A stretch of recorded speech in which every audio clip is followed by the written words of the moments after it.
चले खुदावंद के जिंदा पाक कलाम में से इफ्सियों के नाम पौलुस रसूल के खत में से इफ्सियों के नाम पौलुस रसूल का खत उसका 5वां बाब और उसके 5वें बाब की 8वीं आयत से मैं चाहता हूँ हम तलावत करेंगे और फिर इसके बाद हम मज़ीद आगे इफ्सियों ही में से सीखेंगे। इसमें यूँ लिखा है, क्योंकि तुम पहले तारीकी थे मगर अब खुदावंद में नूर हो, बस नूर के फर्जंदों की तरह चलो, इसलिए कि नूर का फल हर तरह की नेकी और रास्तबाजी और सच्चाई है, और तजर्बा से मालूम करते रहो कि खुदावंद को क्या पसंद है, और तरीकी के बेफल कामों में शरीक ना हो बल्कि उन पर मलामत ही किया करो, क्योंकि उनके पोशीदा कामों का जिक्र भी करना शर्म की बात है। और जिन चीज़ों पर मलामत होती है वो सब नूर से जाहिर होती हैं, क्योंकि जो कुछ जाहिर किया जाता है वो रोशन हो जाता है। इसलिए वो फरमाता है, आए सोने वाले जाग और मुर्दों में से जी उठ, तो मसीह का नूर तुझ पर चमकेगा। बस गौर से देखो कि किस तरह चलते हो, नादानों की तरह नहीं बल्कि दानाओं की मानद चलो, और वक्त को गनीमत जानो क्योंकि दिन बुरे हैं। खुदावंद के जिंदा और अबदी पाक कलाम के पढ़े जाने पर उसकी खास बरकत। आमीन। हमने जो जिंदा खुदा के पाक कलाम में से तलावत की है, जो सीखा है, जो सुना है, जब हम इस पर गौर करते हैं तो इफ्सस के नाम जब पौलुस रसूल खत लिखता है तो ये जो खत है ये खास इस बात पर जोर देता है कि हमने नई जिंदगी को पाकर मसीह यीशु में कैसे जिंदगी गुजारनी है। और इसके अंदर जो खास कलीसिया की रहनुमाई है वो यही है कि जब हमने अपनी जिंदगी के अंदर उन कामों को, उन चीज़ों को जो खुदा से खुदा के जलाल का सबब नहीं है, जो खुदा को जलाल नहीं देती, हमने उन चीज़ों को, उन कामों को, उन अपनी ज़िंदगी की सारी सरगर्मियों को छोड़ना है और उन बातों को इख्तियार करना है जिससे खुदा का जलाल जाहिर हो। और यहाँ जब हम पढ़ते हैं तो इसका जो राइटर है, इसका जो लिखने वाला है, वो इस बात पर जोर देता है कि हम पहले तारीकी में थे और फिर जब उसने हमें तारीकी में से निकाला है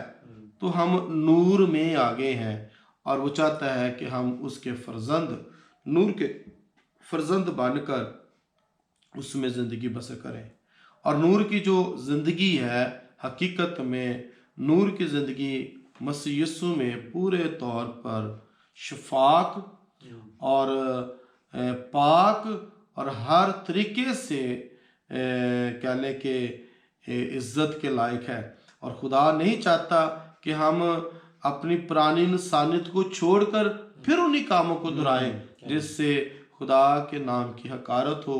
और खुदा का जलाल हमारी ज़िंदगी से जाहिर ना हो, बल्कि वो चाहता है हम उसमें रहें। जैसे यूहन्ना अपने अंजीली बयान के अंदर कहता है, अगर हम उसमें कायम हैं तो वो हम में कायम है, और जब हम उसमें कायम रहते हैं तब ही बहुत सारा फल लाते हैं। और फिर वो इस बात को लेता है, इस डर को अपनी ज़िंदगी के अंदर रखते हुए कि अगर हम नूर में हैं और फिर तरीकी के अंदर चलते हैं तो उन कामों को जिन पर मलामत की जाती है, जिनको बार बार दोहराने से खुदा जो है वो हमें बार बार कोड़े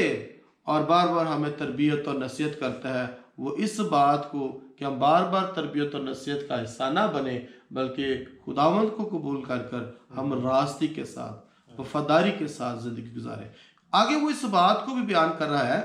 कि आने वाले वक्त में, आने वाली ज़िंदगी के अंदर हालात बुरे हैं, और इस बात को भी बयान करता है क्योंकि लिखा है कि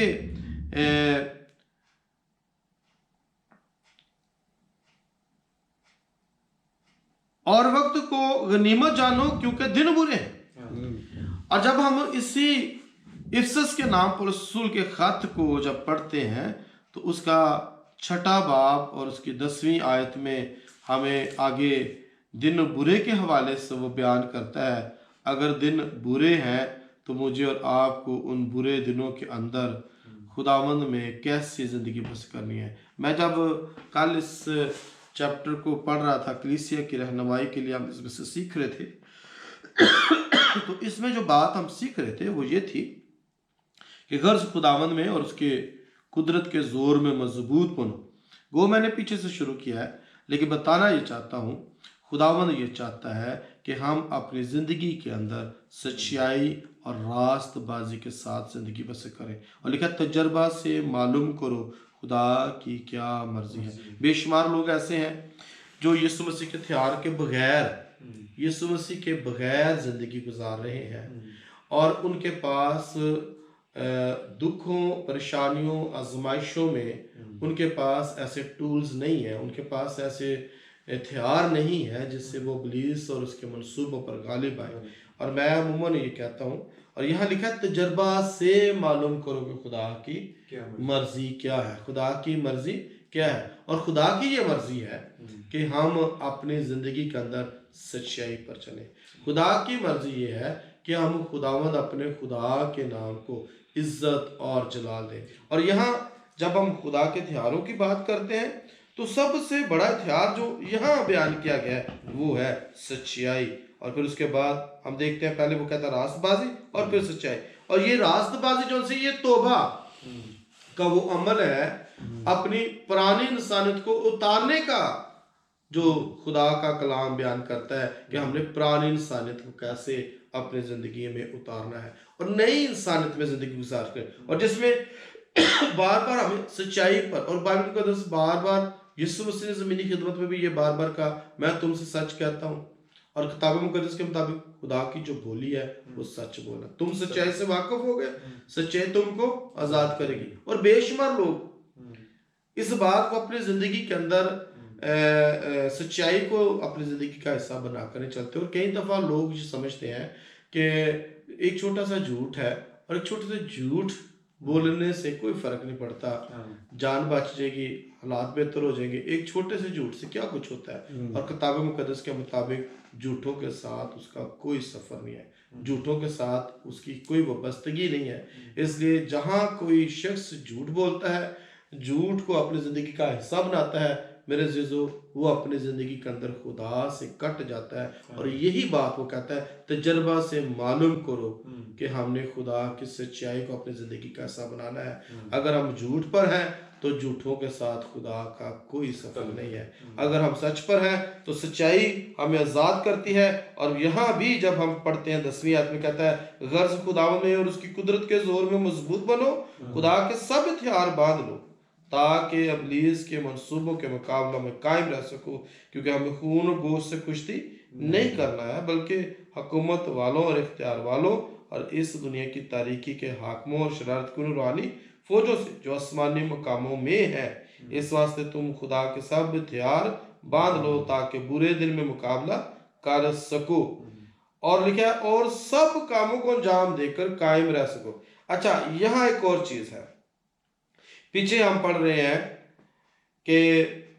तारीकी से उसने हमें निकाला है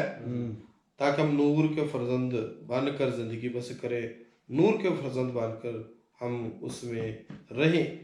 अब यहाँ जब आगे हम पढ़ते हैं तो यहाँ हमें एक बात मिलती है कि पहले हमारी वैल्यू नहीं है, पहले हमारी कोई पहचान नहीं है, लेकिन जब हम नूर में आ गए हैं तो नूर में हमें खुदा ने जो मुकर्रर किया है, तो यहाँ एक बड़ी बात जबरदस्त की गई है, हुकूमत वालों। अगर आप 12वें आयत को पढ़ें, हुकूमत वालों, इख्तियार वालों और दुनिया की तारीकी के हाकिमों शरारतकुन रूहानी फौजों से जो आसमानी मकामों में है, उसके लिए हमें बुलाया गया। और अब देखें, जमीनी भी और आसमानी भी हमें अथॉरिटी दी गई है, जमीनी भी और आसमानी भी। और मैं अमूमन ये कहता हूँ, जब आप नई जिंदगी, नई पैदाइश के तजर्बे के अंदर आ जाते हैं तो आप कोई आम शख्स नहीं है, कोई मामूली लोग नहीं आप, बल्कि ख़ास खुदा के चुनीदा लोग हैं। और किताब मुक़द्दस में लिखा है, जब हम पतरस की खात को पढ़ते हैं, कहता है उसने हमें तरीकी की उस अजीब रोशनी तरीकी के तरीके में से निकाला है, उसने अपनी अजीब रोशनी में हमें बुलाया है। और जब उसने हमें बुलाया तो कहता है पहले तुम कोई कौम ना थे, उम्मत ना थे, लेकिन अब तुम एक खास खुदा की मलकियत बन गए हो, और तुम पर रहम ना हुआ था लेकिन अब तुम पर रहम हुआ है, और तुम शाही कानों का फिरका हो। फिर ये देखिए, शाही कानों का फिरका, इसका मतलब यह है कि खुदा ने हमें गोरख से, तारीकी से, नाउमीदी में से और पस्ती में से उठाया है, और हमें अपने साथ अपने बेटे यीशु मसीह में जलाल और इज्जत बख्शी है। इसलिए मुझे और आपको जब खुदा बुलाता है तो खुदा ये चाहता है कि हम जब भी अपने जिंदगी के अंदर खुदा के कलाम के लिए, खुदा के कामों के लिए या माशरती तौर पर भी निकलते हैं, तो हम अपने साथ उन टूल्स को, हथियारों को जरूर साथ रखें, क्योंकि हमारा मुकाबला जमीनी इख्तियार रखने वालों के साथ भी है और आसमानी इख्तियार रखने वाले के साथ भी है, तरीकी की फौजों के साथ भी है। इसलिए खुदा हमें दोनों चीजों से, हमें जिस्मानी और रूहानी दोनों प्रोटेक्शंस के अंदर रखना चाहता है, दोनों तरह की हमारी सिक्योरिटी का इंतजाम करता है। और खुदा नहीं चाहता है कि हम किसी भी तरीके से घायल हों, किसी भी तरीके से हम दुख उठाए, किसी भी तरीके से हम आजमाइश में आए। और आजमाइशों की वजह, दुखों की वजह, और अगर कलाम मुक़द्दस को अगर हम पढ़ें तो देखें, खुदा से दूर रहना है, दुआ ना करना है, सच्चाई को भूल जाना है, खुदा के कलाम के मुताबिक ना चलना और ना ढलना है। कई लोग ऐसे हैं तौबा कर भी, अपने गुनाहों का इकरार करके भी, वो इन टूल्स को आगे इस्तेमाल नहीं करते जिसमें हम पढ़ते हैं। तो ये आगे हमें साफ मिलता है, पास सच्चाई से अपनी कमर कस कर, रास्तबाजी का बख्तर लगाकर और पाँव में सुलह की खुशखबरी की तैयारी के जूते पहनकर, और उन सब के साथ ईमान किसी पर लगाकर कायम रहो, जिससे तुम उस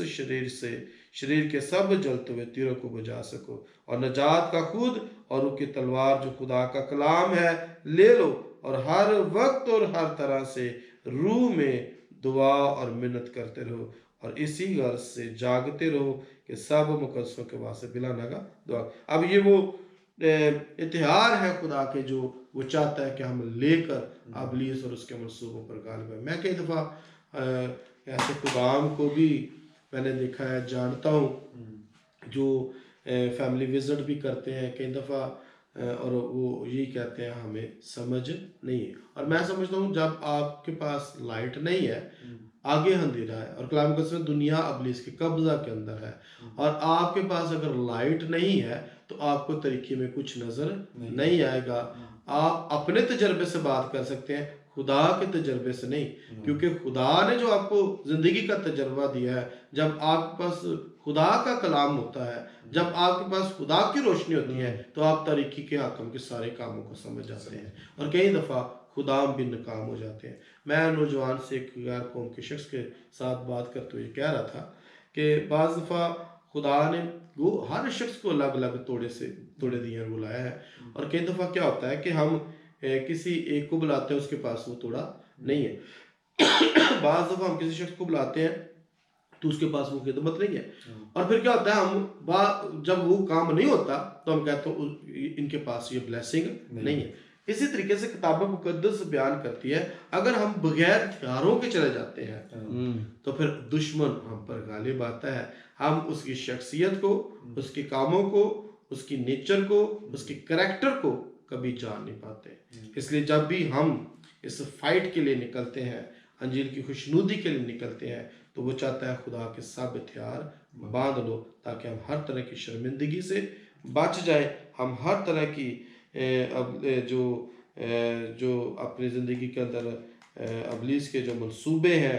हर तरह की मलामत जो सी है, हर तरह की तरीकी का जो हम पर जोर है, या हर तरह की शर्मिंदगी से हम बच जाए, क्योंकि खुदा चाहता है कि हम मसीह में हैं तो खुदा का फ़ख्र बने रहे। और खुदा ये चाहता है हम हर तरीके से जोरावर नज़र आए, हम हर तौर से खुदा के फर्जंद नज़र आए, और जैसे उसने अपने बेटे यीशु मसीह को जोर दिया। और मैं जब हम बाइबल मुक़द्दस को पढ़ते हैं तो उसमें लिखा है यीशु मसीह उनसे लग होकर दुआ करता रहा, और लग होकर मैं समझता हूँ यीशु मसीह अपने जो हथियार थे उनको लोड करता था ताकि दुश्मन इब्लीस पर गालिब आए। और हमें भी वो चाहता है कि हम जब बुलाए गए हैं, हम जब चुने गए हैं, हमें जब उसने लग किया है, नई इंसानियत के अंदर नए मखलूक बनाया है, तो हम अपनी ज़िंदगी के अंदर आइंदा आने वाले वक्त में बुरे दिन और बुरे हालात के अंदर खुदा के हथियार बांध कर इब्लीस और उसके मंसूबों पर गालिब आए। तो मेरे अज़ीज़ों, मुझे और आपको खुदा चाहता है कि हम यीशु मसीह में रहकर इब्लीस और उसके मंसूबों पर गालिब आए। और किताब मुकद्दस में लिखा है, तजर्बा से मालूम करो खुदा की मर्जी क्या है, और खुदा की यही मर्जी है हम मजबूत बने। आइए अपने सर को झुकाएंगे, अपनी आंखों को बंद करेंगे और खुदावंद अपने खुदा की मर्जी को जानेंगे। आमीन। पादरी साहब के साथ मिलकर दुआ करेंगे। अच्छा जी, मैं करता हूँ। बुजुर्ग जिंदा जलाली आसमानी कादर मुतलिक पाक यहोवा खुदा, हम तेरे बेटे यीशु मसीह के नाम से इफसस की कलीसिया के नाम पौलुस रसूल के इस खत को, जो उसने बड़ी दलेरी के साथ लिखा भी और इन बातों को भी सिखाया और बताया कि हमें किस तरीके से नई इंसानियत के अंदर ज़िंदगी गुजारनी है। क्योंकि खुदावन हम इस बात पर ईमान रखते हैं कि जब हम तारीकी के हाकम और तरीकी के मंसूबों के लिए बुलाए गए हैं ताकि तारीकी और उसके सारे कामों पर गालिब आए, तो खुदावन मैं तेरी शुक्रगुजारी करता हूँ कि तूने कलीसिया की मजबूती के लिए, कलीसिया की बढ़ोतरी के लिए आए खुदावन ये बातें कलम बंद की ताकि लोग इन बातों को समझे और जाने और इब्लीस और उसके मंसूबों पर गालिब आ सके। तेरा कलाम बयान करता है, बस खुदा के सब हथियार बांध लो आए खुदावन, ताकि हम बुरे दिनों में मुकाबला कर सके। और तू चाहता है रास्ती और सच्चाई के साथ हम जिंदगी बसर करें, क्योंकि खुदावन जितने भी खतूत लिखे गए कलीसिया को यही सिखाया गया कि उनमें तारीकी के काम और तारीकी मौजूद ना रहे। क्योंकि अगर हम नूर के फर्जंद हैं तो हम और हमारी जिंदगियां, हमारे खानदान और कलीसिया का मुस्तकबिल रोशन रहे, ताकि खुदावंद आइंदा आने वाले वक्त में हम उस रोशनी के साथ आगे बढ़ सके। और जब आए खुदावंद तू जलाल के साथ वापस आए, तो खुदावंद खुदा वो लोग जिनके दिल रोशन है, जिनका ज़मीर रोशन है, जिनकी जिंदगियां रोशन है, खुदावंद खुदा हवा में उड़ कर तेरा इस्तकबाल कर सके। हम इस बात पर ईमान रखते हैं, तूने मुझसे हम सब से कलाम किया है ताकि खुदावंद हम जो बुलाए गए हैं हम बगैर हथियार के आए खुदावंद खुदा जंग ना लड़ें। क्योंकि अगर हम बगैर हथियार के जंग लड़ते हैं तो घायल होंगे और तरह तरह के दुख और मुसीबत के अंदर आएंगे। और तू नहीं चाहता कि खुदावंद हम बगैर हथियार लिए हुए खुदावंद खुदा इब्लीस का मुकाबला करें। इसलिए तू चाहता है हम सच्चाई पर रास्ते के साथ और खुदावंद खुदा रास्तबाजी का बख्तर लगाकर और हर तरह से खुदावंद खुदा अपने आप में सुलह और सलामती को रखते हुए खुदावंद खुदा जैसे एक फौजी तैयारी करता है, ऐसे हम तैयारी कर कर इब्लीस और उसके जलते हुए तीरों को बजा सके। खुदावंद हम तेरी शुक्रगुजारी करते हैं, तूने मुझसे हम सब से कलाम किया है। बख्श दे कि इस कलाम के मुताबिक हमेशा अपनी तैयारी करते रहें और तजर्बा से मालूम करें खुदा की कामिल और पाक मर्जी क्या है। तेरा आसमान हमेशा इस प्यारे ख़ानदान के लिए, घराना के लिए खुदावंद यीशु के नाम से खुला रहे। मैं भाई काशिफ के लिए, उनके ख़ानदान के लिए, बिलखुसूस उनके बच्चों के लिए जो ख़ानदान से दूर है, और खुदावंद अपने अजीज़ों के साथ खुदावंद खुदा सैर व तफरी के लिए निकले हैं। खुदावंद उनकी मदद रहनुमाई कर, सेहत, तंदुरुस्ती, चंगाई, बरकत और सलामती बख्श। और भाई काशिफ के भी साथ हो, इस घर को चुगे तेरी प्रोटेक्शन, तेरी बाढ़ चाहते हैं, तेरे लोग, तेरे बंदा के लिए तेरे बरे के लहू को मांगते हैं। खुदावंद जब हम एक दूसरे से जुदा होते हैं तो खुदावंद खुदा तेरे बेटे यीशु मसीह में खुदावंद जब दोबारा मिले तो इसी तरह सलामती और खैर से पाए। खुदावंद अपने बंदा की रहनुमाई कर, सेहत और तंदुरुस्ती दे, और खुदावंद अपने जलाल के लिए कसरत के साथ इस्तेमाल कर। हम तेरी शुक्रगुजारी करते हैं और जलाल और इज्जत खुदा बाप बेटे उनके उसके नाम को देते हैं। मैं पास्टर साइमन सोहेल साहब के लिए भी और अपने लिए, अपने घरानों के लिए और खुदावंद बिलखुसूस भाई काशिफ के ख़ानदान के लिए इस वक्त तेरे नाम से बरकत और सलामती की दुआ करता हूँ। और चाहता हूँ खुदावंद हम जब मीटिंग में भी जाते हैं तो तू हमारी मदद रहनुमाई कर,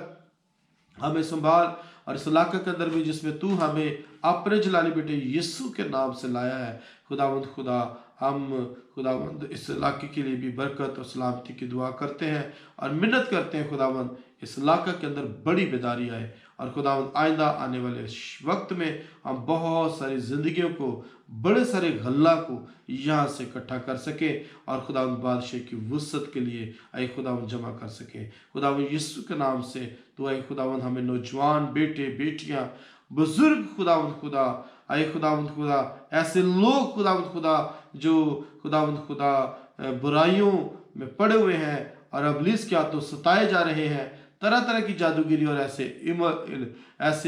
इल्म और ऐसी अमली जिंदगी के अंदर है जिससे अबलीस और उसका आए खुदावंद मंसूबा पूरा होता है। आए खुदावंद लोगों को अबलीस के कब्जा में से छुड़ा सके, हमें इस्तेमाल कर, हमें कुव्वत और जोर और तवानाई देकर आए खुदावंद इस इलाका में कसरत के साथ इस्तेमाल कर। इस इलाका की सारी फजा के लिए, माहौल के लिए हम तुझसे दुआ करते हैं यीशु के नाम से। तेरा बेटा यीशु मसीह यहाँ इज्जत और जलाल पाए। हम कटे खुदावंद तो बड़े जलाल और इज्जत खुदा बाप बेटे रूहुल कुद्स के नाम को मिले। मसीह यीशु के नाम से ये दुआ मांगते हैं, आमीन। ऐ हमारे बाप तो जो आसमान पर है, तेरा नाम पाक माना जाए, तेरी बादशाही आए, तेरी मर्जी जैसे आसमान पर पूरी होती है जमीन पर भी हो। हमारा रोज की रोटी हमें बख्श दे और जिसने अपने कर्ज को माफ किया है तू भी हमारे कर्ज माफ कर। हमें आज़माइश में न ला बल्कि बुराई से बचा, क्योंकि बादशाही और कुदरत और जलाल हमेशा तेरे हैं, आमीन। अब हमारे मुनज्जी खुदा यीशु मसीह का फजल, खुदा बाप की मोहब्बत, रूहुल कुद्स की रफ़ाक़त और शराकत अब से लेकर हमेशा